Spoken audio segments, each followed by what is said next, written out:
का सुविचार। रिश्ता दिल में होना चाहिए, शब्दों में नहीं, और नाराजगी शब्दों में होनी चाहिए, दिल में नहीं।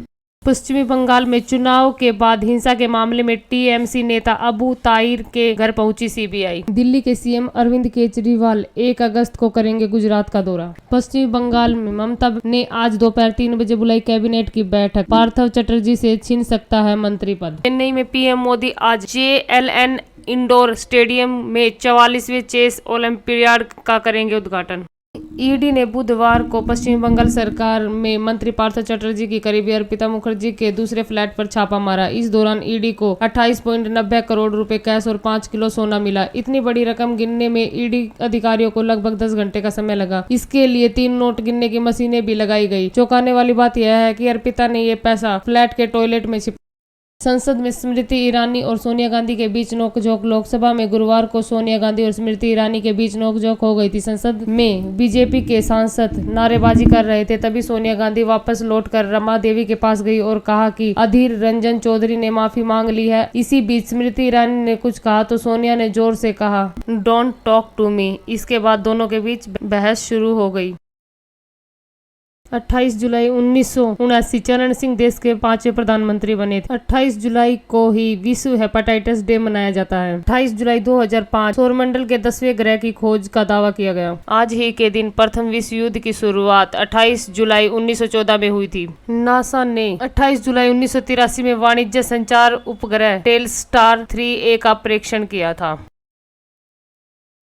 रामेश्वरम हिंदू मंदिरों में से 12वें ज्योतिर्लिंगों में से एक है, जो तमिलनाडु में स्थित है। श्री राम जी ने जब लंका पे चढ़ाई की थी तब वहां एक 30 मील लंबे सेतु का निर्माण कराया था। रामेश्वर मंदिर के चारों दिशाओं में बड़े बड़े द्वार बनाए गए हैं। इस मंदिर में जो गलियारा है वो विश्व का सबसे बड़ा गलियारा कहलाता है तथा इसके अंदर 22 कुएं बने हुए हैं, जिसमें अलग अलग नदियों से लाया गया जल है। आश्चर्य की बात यह है कि पूरे रामेश्वर में खारा पानी मिलता है, लेकिन इन कुओं में मीठा पानी मिलता है। यह मंदिर दक्षिण सभ्यता शैली से बनाया गया है। इस मंदिर में बहुत ही अच्छी कलाकृतियां बनाई गई हैं।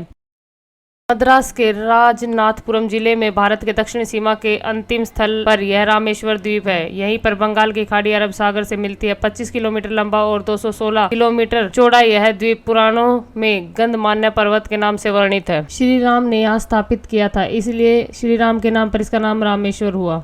भगवान राम भगवान शंकर के आदि 12 लिंगों में से एक माना जाता है। सुग्रीव की सेना का साथ लेकर श्री राम सीता माता को की खोज में यहाँ आए। रावण पर आक्रमण करने के लिए समुद्र पार करना जरूरी था। राम ने सागर से मार्ग मांगा परंतु उन्होंने मार्ग नहीं दिया। इस पर भगवान राम को क्रोध आया और उन्होंने अग्नि बाण द्वारा सागर को सुखा देने की बात सोची। तब सागर ने ब्रह्मांड रूप में प्रकट होकर उनसे ऐसा न करने को कहा और इसके बाद एक कल निर्माण करने को कहा। श्री राम ने सागर की प्रार्थना को मान लिया और विश्वकर्मा के पुत्र नल नील को, जो महान शिल्पी थे, बुलाया। नल ने अपनी शिल्प के प्रबल प्रताप से लकड़ी पत्थर जो मिला उसी को पानी पर तैरा दिया और देखते देखते राम की आज्ञा से 100 योजना लंबा तथा 10 योजना चौड़ा पुल तैयार कर दिया। श्री राम ने लंका के राजा रावण पर चढ़ाई करने के लिए यहाँ शंकर भगवान की आराधना पर मंदिर की स्थापना की थी। श्री राम ने जब लंका के राजा रावण का नाश कर दिया तब अगस्त्य आदि ऋषियों ने राम से रावण को मारने का प्रायश्चित करने के लिए कहा, क्योंकि रावण ब्राह्मण और ऋषि पुलस्त्य का नाती था। प्रायश्चित स्वरूप राम को शिव जी का एक ज्योतिर्लिंग स्थापित करना था। श्री राम ने हनुमान से कैलाश जाने को और स्वयं शंकर भगवान से ही उनकी कोई उपयुक्त मूर्ति लाने को कहा। हनुमान कैलाश गए किंतु उन्हें अभीष्ट मूर्ति नहीं मिल सकी, अतः हनुमान जी ने इसके लिए तप शुरू कर दिया। इधर हनुमान को अधिक देरी होते देख राम और ऋषियों ने मूर्ति स्थापना का शुभ मुहूर्त गंवाना ठीक नहीं समझा, अतः सीता द्वारा बनाए गए बालू के शिवलिंग को उन्होंने स्वीकार कर लिया और सीता तथा राम ने उस ज्योतिर्लिंग की